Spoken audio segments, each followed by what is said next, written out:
Fala galera, hoje eu vou ensinar vocês como baixar Minecraft Pocket Edition sem pagar nada, pessoal.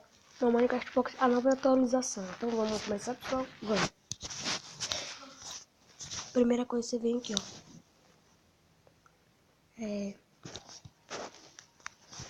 Você escreve jet. Pessoal. Jet. Você escreve jet APK Marte. Esse aqui. Aí vocês veem, pessoal. Vai aparecer um trem bem aqui. Você clica. Downloads aqui, ó. Clica. Clicou em downloads. Clica aqui, ó. OK. Clique em OK, pessoal. Não vou instalar porque eu já tenho.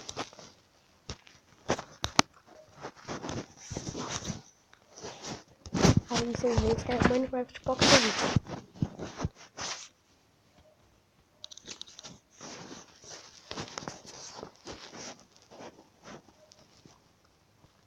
Vai. Mano, é mini. Aí vocês vêm, clica no primeiro. Vocês vêm aqui, compartilhar.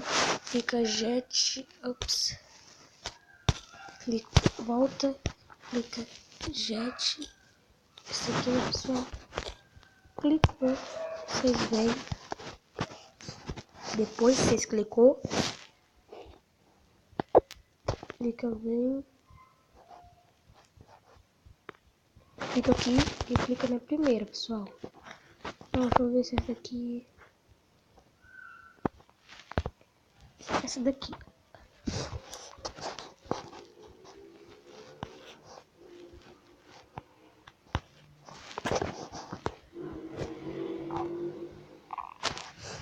Aí espera negociar.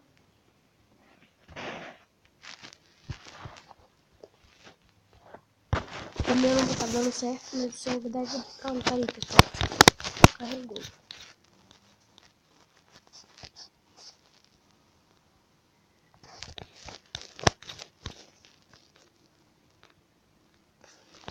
Aí vocês veem. Não é esse, pessoal. O primeiro aqui. Vocês clicam no primeiro e instala. Espera vocês ver.